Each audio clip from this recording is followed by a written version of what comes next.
Tonight is Internet Safety with Francesca Cabrera. We are very excited to have Francesca, and we're going to turn it over to you and make you the host.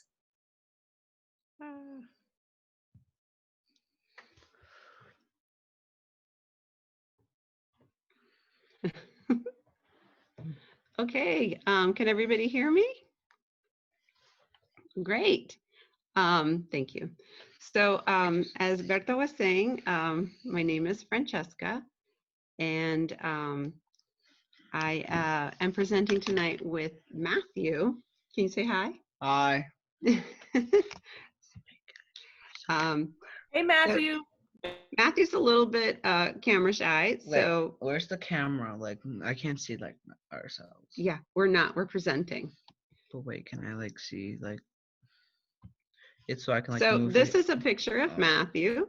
And Matthew, can you go ahead and tell people a little bit about yourself? You're not being presented. Don't worry. So how old are you? I am 13. Is there anything you want to share about yourself? You are kind of young. You're very young, yeah. And anything else you want to say about yourself?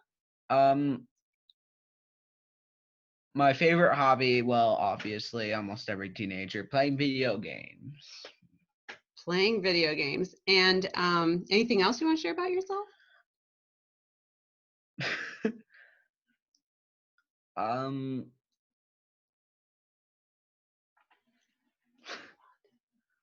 Yes. Oh, yes. I'm on the autism spectrum. Okay.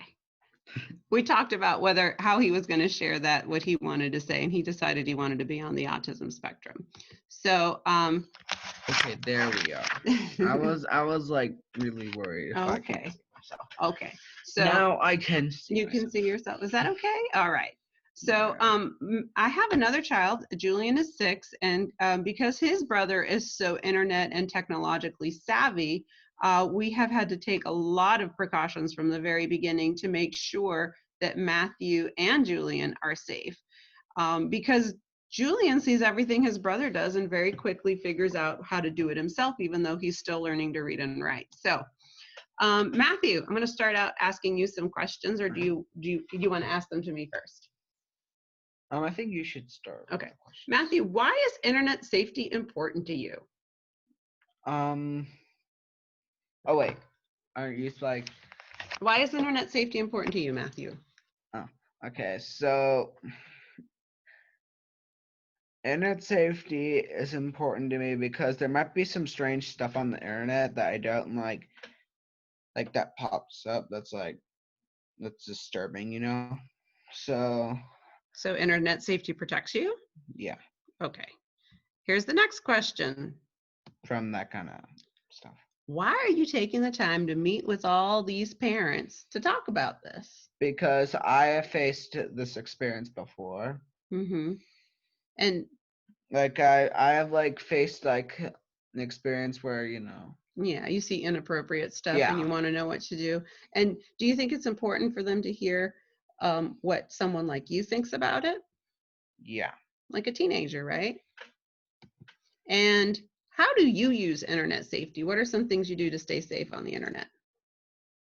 Well, my mom put on Kaspersky Save Kids, which is like an internet software where it like blocks stuff. You can like get stuff in your Gmail to find out what your person is doing or stuff. You can block websites on it. You can block websites with it that maybe are inappropriate. And what happens if you suddenly see something like when you're gaming or maybe watching a video? What do you do when you see something that's inappropriate? I close off the game and tell a parent. You tell a parent, yeah.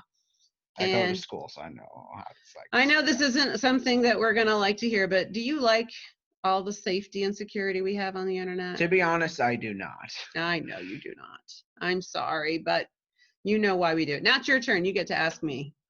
All right. Why is internet safety important to you, Mom? I really care about you, Matthew. I feel like internet safety is important because I want to keep you safe. There's a lot out there I don't know about. And if I don't teach you to protect yourself when I'm not around, because I'm not going to live forever, you need to know how to protect yourself. So I need to learn about internet safety so I can help you learn to protect yourself. Next question. why are you taking the time to meet with us all to talk about this? I don't know all the answers, Matthew. I have to ask our community for help to teach me, and also hopefully we'll create a good pool of information that we can all learn from, and a trusted group of people to go to when we don't have the answers, because the technology is changing faster than I can keep up. And maybe somebody out in our group here can come up with an answer when we start facing new problems, right? Another question. How do you use internet safety? Well, like Matthew said, we definitely have internet safety on the computer, and we have a communication that we also work on to keep each other informed about when we come across things that we don't understand. And the last question. Do you like it? No, Matthew, I don't like being the internet police. I hate it. It's not the job I signed up for when we decided to have kids. I have to spend hours researching. I have to, like some parents just mentioned, scroll through the things that you do, go through your search history and said, whoops, what are we doing on that website, Matthew? So no, it's a terrible job. I feel like I have to be a spy, like I'm a secret spy. But you know what? If that's what it's going to take to keep you safe, that's what we have to do. Right, buddy? Oh, thanks. So we've gone through the introductions, but we're going to talk a little bit about internet safety in this presentation. And I have a little bit of information after talking about some of the main topics on internet safety, where we're going to talk about what Matthew and I do at home. And he's going to talk about how we try to keep each other safe. And I also have some links that you guys can look at, and hopefully Berta can save for you to research later. Really good websites and talks that I found on the internet. And the last part, if we have time for, I would love to hear your questions, because I know this is not an end-all be-all of internet safety. This is not all comprehensive. There's a lot we still need to ask questions about and discuss. So, the role of the internet in our children's lives. Matthew, let me ask you a question. What is your favorite thing to do when you have free time? Playing video games. Playing video games, yep. Or maybe watch the same videos that I downloaded all over and over and over. Yeah, you know what? Matthew loves to watch the same video over and over and over again. Because I can't find new videos. Yeah, so it really helps for us if Matthew can watch his own videos with his earbuds, so we don't have to listen to it all the time. But he can do that because he's going to tell you how he has a device that's safe where he can do that. Mm-hmm. It is called a Gab V2 wireless phone. Okay, we'll talk about that in a little bit. Okay, buddy? So we have a lot of social media interests as well. Maybe if your kids are younger, they're not in that yet. But we have heard and are continuing to hear a lot about social media interests such as TikTok, Instagram, Twitter, Facebook. Discord is another one, Roblox. The list keeps growing and growing. Yeah. Roblox is social media. Well, yeah, you have chat rooms and you can have, all kinds of members interacting there. Also Among Us is, right? Yeah, you can chat with people. You can chat on Among Us.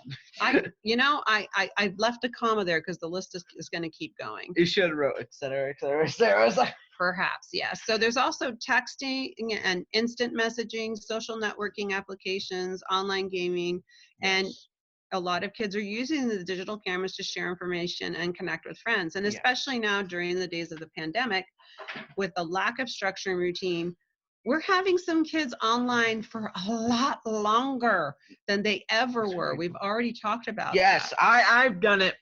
Mm-hmm. I have done it. Like, I've been going on like my laptop.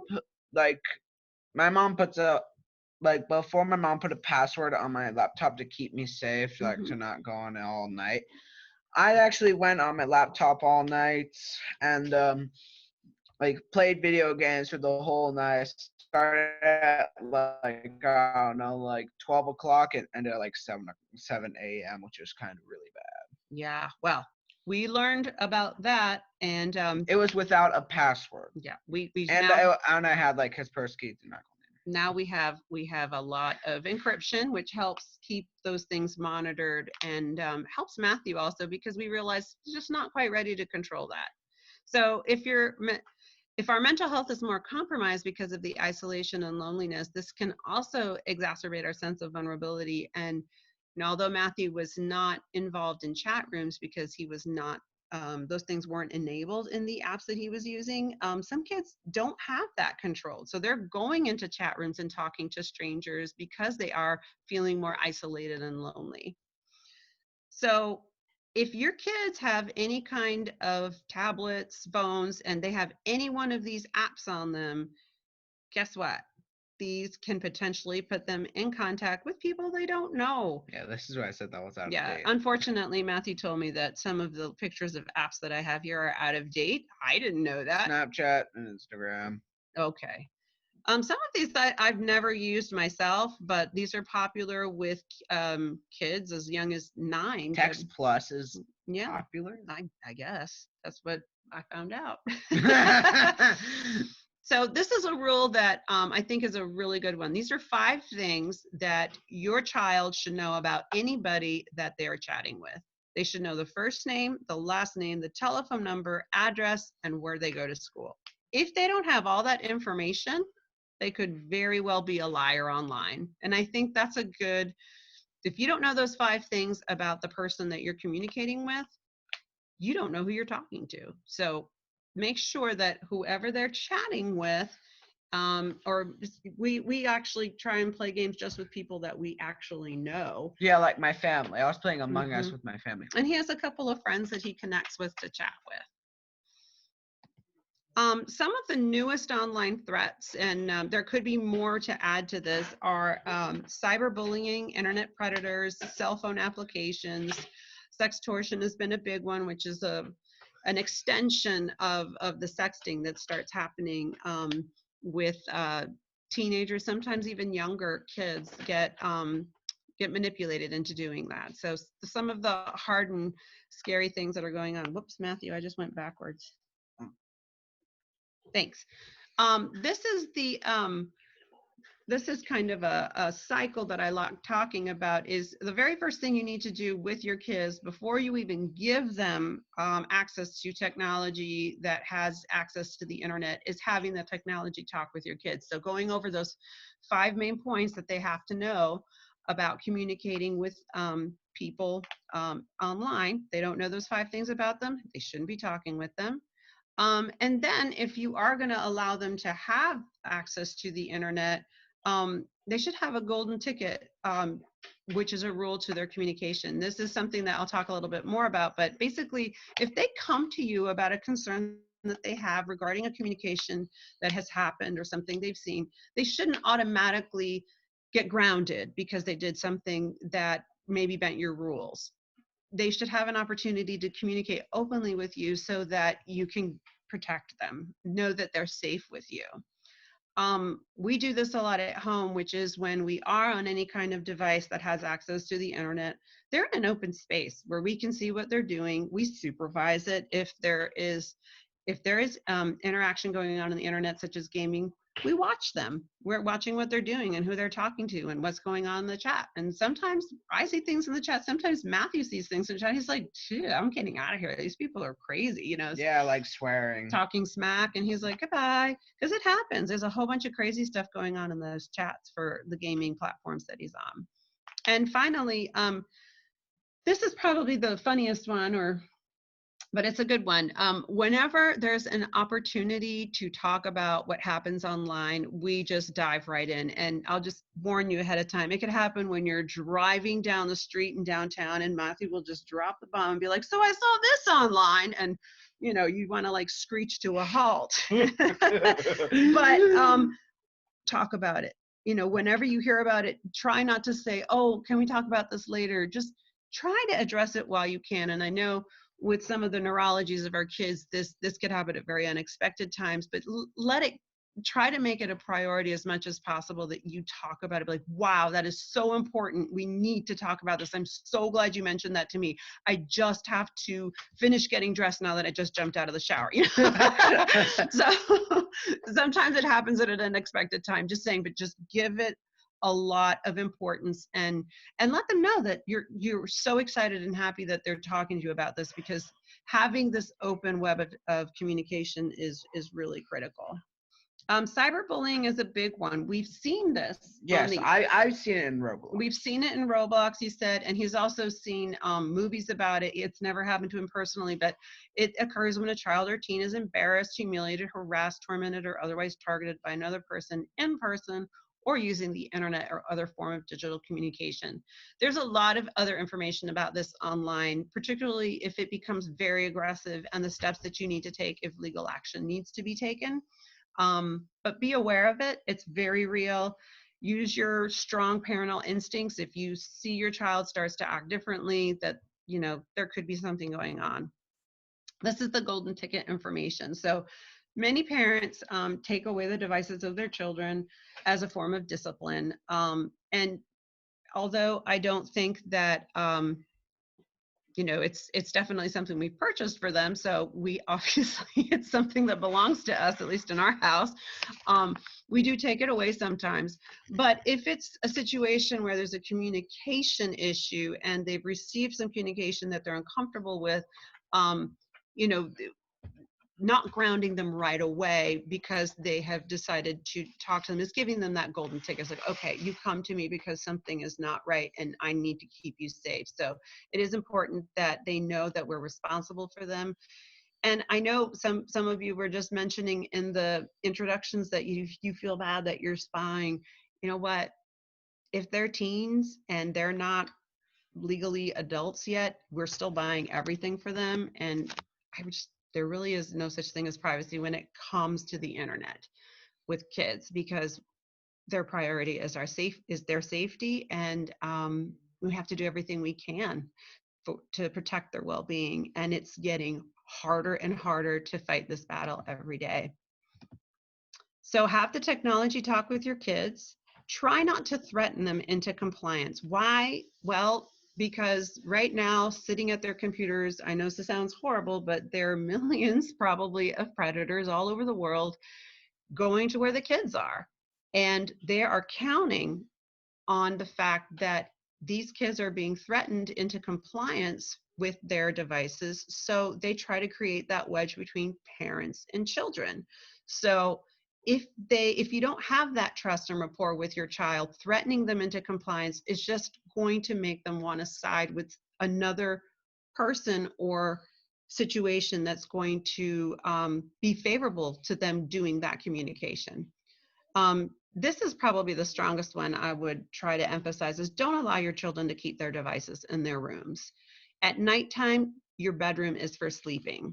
Yes, that's what happened to me. Yeah, we learned that one the hard way. Take the devices. We usually keep them in our rooms, and if they come into the room, I'm going to wake up because I'm a very light sleeper. So nobody's ever tried to come into the room to get devices. But as they get older and you can test their responsibility, keep it like in a charging port away from their room, but let them rest in their rooms. And also at nighttime, when you think your parents are sleeping, is when you're going to take some risks and maybe do some risk taking and sharing things you maybe shouldn't, because you don't feel people are watching you, but they are, probably more than you know. This is another one that I think is important. If you're not parenting as a team, really work on that. Try not to keep secrets from your spouse regarding all that internet safety issues. That way you can also exercise the discipline when it comes to controlling the time that a child is using screens. You won't be pitted one against the other, and it gives that child, it will not give them the opportunity to divide you guys up. So again, their safety is at stake. So try to form that united stand when it comes to the internet. This is something that I thought was interesting. Sometimes kids can get involved in inappropriate things and they don't know it's inappropriate. So there's a two-pronged test. You realize this isn't good. Somebody sends you an image or you see something you don't like, you can say, stop, don't do that. Or if you're somewhere that something inappropriate is going on, this is another one where you say, I'm out, I don't want any part of this. And the second step, once you've tried to make it stop, the second step is to try and tell a responsible adult. And these are things that Matthew does. Like he sees something inappropriate, right? You say, this is inappropriate. This is gross. Call it what it is. What else? Yeah, my brain tells me to do that, and I agree with my brain. So yeah, and sometimes he thinks, pretty yuck stuff, and he says, "Whoa, Mom, I have to tell you what happened," and I'm like, "Okay, let me hear it." So it's important that your children have this two-pronged test for what they see and what they're exposed to. This is one that I found out with especially tweens and teens, they're hearing a lot more of picture sending. My kid doesn't do it, but one day he will because he'll have access to a device to send pictures. But this note of they're sending pictures and then you owe me one picture. I've been looking at a lot of information out of a police department, particularly this one detective in Illinois who's heading up a task force for protecting children online, and it's called the Partnership Exchange. And this is what he teaches kids. It's like, when someone sends you this message, you owe me one pic, this is what you answer. I don't owe you jack. And I think it's important to empower children to protect themselves. You don't have to send anybody a picture of yourself. And if your child owns a device that enables him to do that, you need to make them very aware of this, because it's sort of the gateway to that manipulation. I don't know you, Jack. He says he makes kids stomp up and down and scream it and draw that line. Those healthy boundaries are important. I don't owe you, Jack. Protect your kids. They need to learn that language as well. The other part that, and they also talk about, is when children get invited to chat rooms once they have been groomed and been playing online or whatever with people they don't know, and then they get invited to chat rooms, and that's the other red flag. Nobody should ever take you out of a monitored platform. So this is some examples of what we do. Matthew, take it away. What do you have that's helping you? I have a smartphone that does not have internet access, but has texting and phone calls. It does not send pictures at all. How do you feel about that? It is actually really good. So the I mean, literally, I don't really like it, but it's for my mom. My mom's like just trying to keep me safe again. And my phone, these are like the only apps it has. Like it only has like calculator and calendar and just camera, clock, contacts, and radio, gallery messaging, and music. Yes, music has been a nice new addition. So he can put on songs that he likes, and he listens to it with his earbuds, and he looks like every other teenager with a phone, which is the best part. We fooled them all, Matthew. Woohoo! Also, it has phone, and it has voice recorder and video, which I like put all my videos on here. Like I just put them on like one whole like, and I just put them in a file. Cartoons, and we videos watch them with him YouTube. to make They're sure videos from YouTube.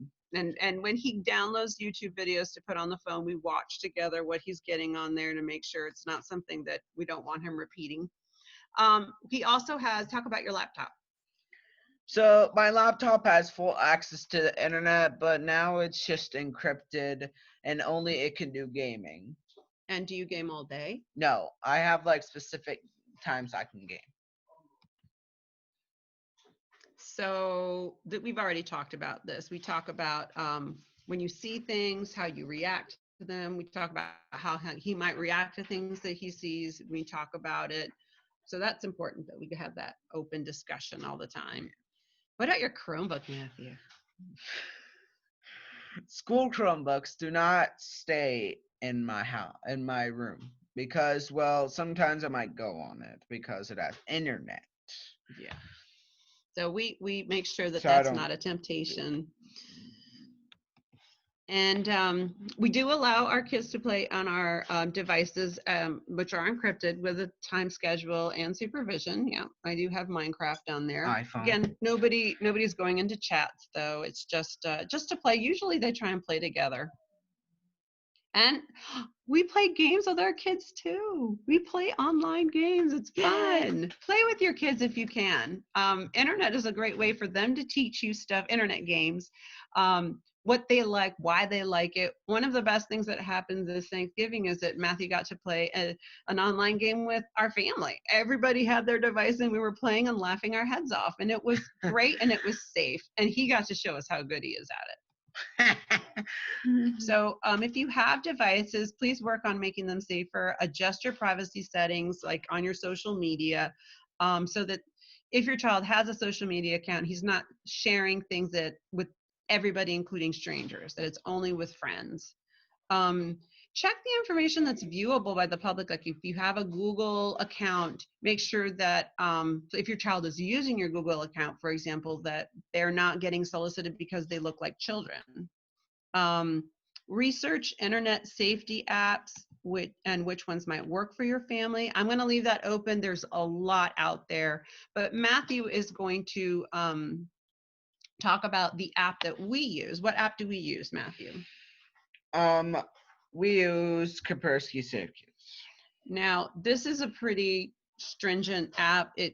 But before I had it, Kaspersky was just like keeping it like internet safe, but now I had to do Safe Kids. Yeah, we used to just have it as a regular sort of like malware, and it was a protection on the computer, but we were able to do this to protect Matthew, Kaspersky Safe Kids, and that's what we have been that's what we've been doing. Mm-hmm.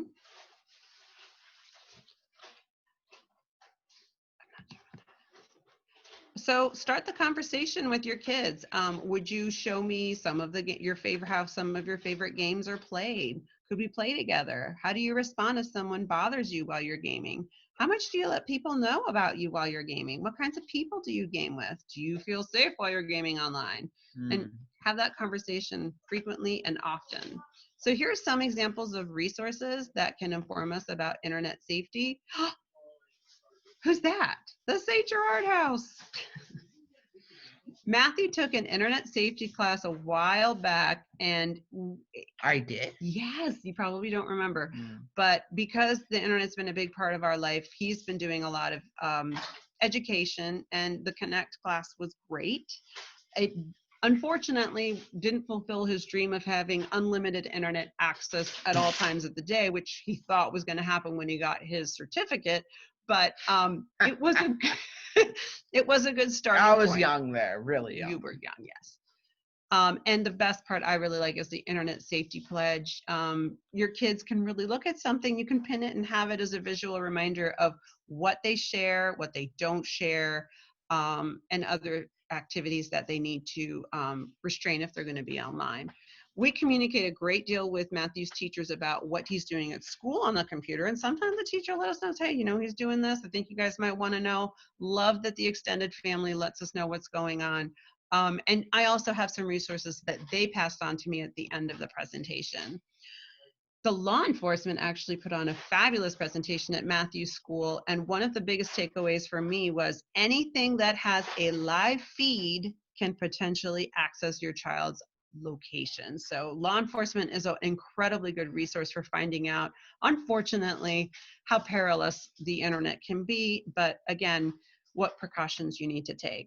There's a lot of research that is out there that seems to indicate that the greatest danger lies in children 13 to 17 having unsupervised access to the internet. And I've also read some more recent statistics showing that 60 to 75% of the solicited or victimized children are female. So females. Yeah, that's pretty sad. The key to keeping your kids safe is educating yourself about the potential dangers. I hope that that's come across as a pretty important point. So this is when I'm going to stop presenting, and I'd love for Berta to take over and just help us talk about how we can surf the internet safely and have some questions and perhaps some discussion. I know that you guys have great resources. I know that Caroline is still there. I hope she's done this presentation before, and I have really loved hearing what she had to say. So thank you. I had a question on the cell phone that Matthew has. How do you have it designed so that it doesn't get on internet?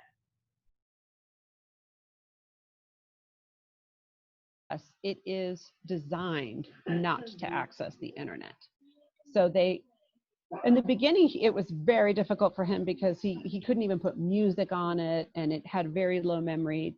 They have already improved the design where it has increased memory, so he can download things that he likes from the computer with our supervision, so he can watch YouTube videos, music that he can listen to, so he walks around with his earbuds and, you know, looks like every other teenager. So it's getting better, and I think that there's so many parents that want to keep their kids safe and want to mitigate how they're exposed to the internet, not just hand them the iPhone. You know, I don't trust the internet safety apps enough to give my kid an iPhone yet. What I was trying to share was that particularly in adolescent brains develop at a different pace. So there's as you all know, there's a lot of development that happens from like the 0 to 5. There's just a lot going on right there.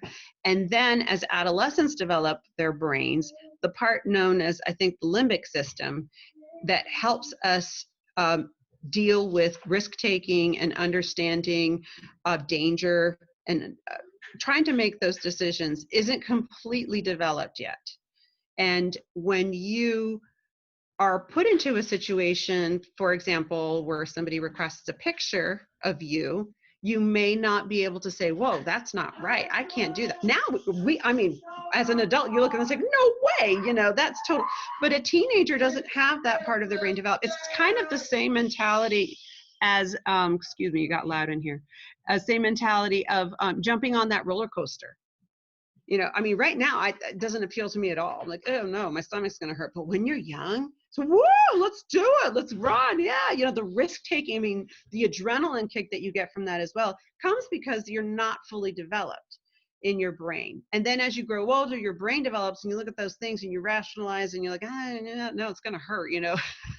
So part of the reason my kids take these risks has to do with their difference in development. And unfortunately, when I was listening to the talks given by this detective, it is precisely because predators are counting on that lack of development that they know they can catfish these kids.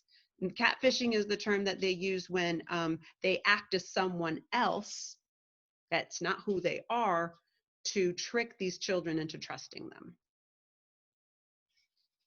So they're counting on that lack of development and that, you know, process.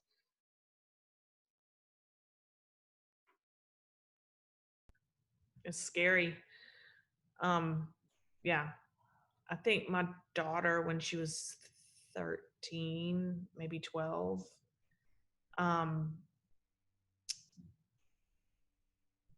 yeah, she was 13.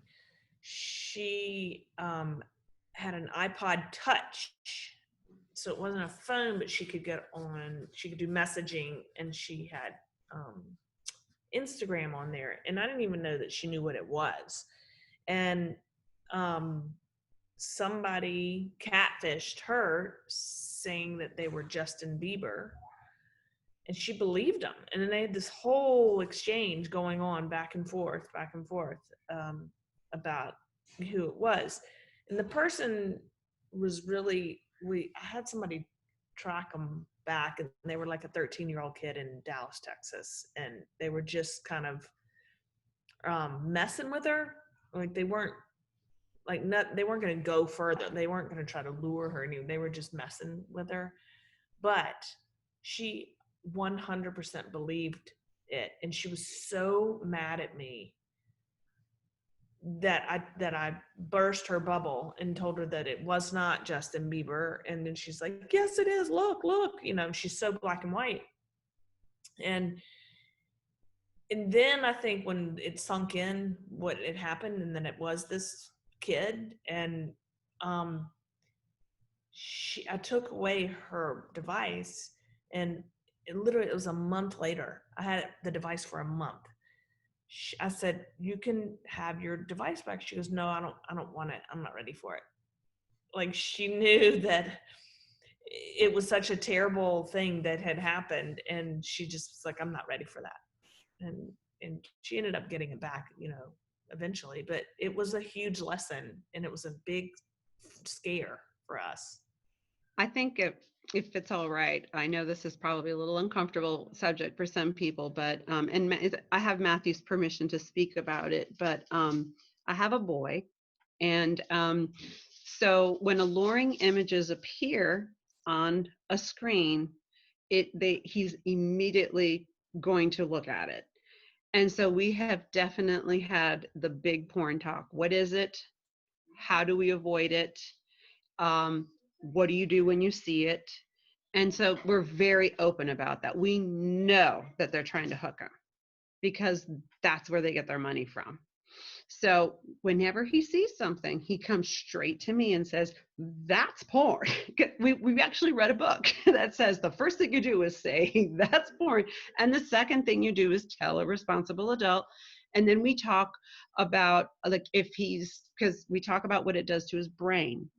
It is so stimulating, particularly to the design of the male brain that's very, very visually stimulated, that he will constantly think about it or want to look at it again. So we have been working really hard with Matthew to, okay, what do you do to stop that cycle? So he tells me, he's like, Mommy, I go to look at other things. I look at my favorite videos of things that I like, or I listen to my favorite song. You have to try and stop that pattern. So that's something that we talk very openly about, and we talk about why that's even there. Who are these people? And that's, the sextortion and all that stuff. I tell him many of these people are victims. So if we are looking at that, we could be unbeknownst supporting a horrible, horrible thing that's going on, and treating people in extremely undignified ways. So that's been a huge topic for us in talking about why we have this protection. And you talked about your daughter losing her device for a month. We had a similar situation happen where he was just like, I can't do this, take it away. Like, this is, So we got it. And he realized we're a team here. We're going to help you out because we know you're not ready for this. And it was unfair that you were exposed to this. But now that this has happened, let's work together to protect you.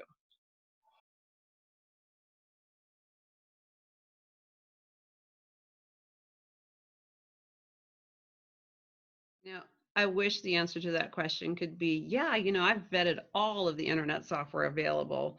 And, I can tell you that this does that and this and the other.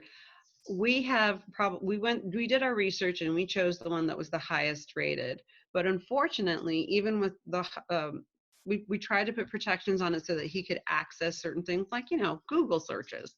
Even with Google searches, you could search something with protection on, do a Google search for something as innocent as candy and come up with a bunch of stuff you don't want your kids to be looking at. So basically what we have to do when he wants, we can't use this software and let him do YouTube because he will still see things he shouldn't. And I'm sure there are ways that you can change your profile with YouTube, but because he's a minor, he can't have a YouTube profile. It has to be in an adult age. And he hates YouTube Kids, which is the new version they have for kids, because he's like, it's lame. I can't see all of the YouTubers I follow that are gaming. I'm like that, so we try to compromise. And so what we do, this is the only solution we have right now. I hope it gets better. When he wants to access things that fall outside of the internet software security system, we suspend the system and we monitor. We're right there with him because And we limit it. We don't say, okay, you go into your room without the security and we're going to go off and, watch a movie. No, if he's no security, we have to be right there with him. So usually I can take it off for about half an hour to an hour. And, I'll be cooking in the kitchen, watching him do what he's doing. And then it automatically stops. So all of a sudden the YouTube will shut down and he's like, oh, my hour's up, which is kind of great because it's not, I'm external to that. I'm not like, I didn't shut it off, the software did. So then he'll go back to whatever he can do with the security on. So that for us has kind of taken us out of the equation. So he'll come and say, Mommy, I want to go and get this new YouTube video that my favorite gamer put out and I want to record. And I'll be like, great, take it off for an hour. I'll fix up dinner. And while he's doing that, I can monitor. And then that's been our solution, Mike. I wish that it was more fine-tuned, like you said. They just can't keep up. It's so fast. The security can't keep up. The laws can't keep up, Mike. The last time they had a law out, I think it's called something like COPA, where it's Children's Online Protection Act. The last time that was updated was 1998 before smartphones were out. So if you're counting on the law to protect your kid, don't. The only person who can be responsible for your children is you. So software's not there. Police really are scrambling to be there, barely can keep up as well because the internet's just, all of the technology is developing faster. We just have to become, more present, and that's harder when we have a lot of responsibilities. But that's the way, I look at it is my number one priority is my child's safety. I need to always try and be present and remember that. And it's not easy, believe me. Sometimes I want to go hide in the closet and eat chocolate, but trying to navigate the world of internet safety is not something you're going to do alone. You're going to do it with your kid. You're going to scaffold. You're going to work together through it because the only way it's going to be effective is if you face it as a team. One of the websites is actually supported by the Center for Missing and Exploited Children, and it has PowerPoint presentations. It has courses that are free to download. I unfortunately didn't find out about it until right before the presentation. It was given to me by Matthew's teacher. What? She went and gave me a bunch of great resources. So one of them is, I can't even see this. Cool. It's called NetSmart. It's nsteens.org, and the whole website is about NetSmarts. It's got online games for kids, but it also has a lot of resources in English and Spanish to help kids navigate online gaming and teach parents how to communicate. I really am interested in downloading the online presentation, PowerPoint presentation for middle schoolers, because it has internet safety rules that I really like, very concise. You could just put them up on a wall and they would be really great. And then the other website is fantastic. It's called beinternetawesomewithgoogle.com. And that has gaming, like little games that kids can play to practice internet safety, which I thought was really cool. Again, I'm bummed that I didn't find out about it until right before. I would have been practicing and playing on them, but found out about that right before the presentation. But please look at those, because I think, like I said, this is just the tip of the iceberg. There's a lot we can still research and prepare for.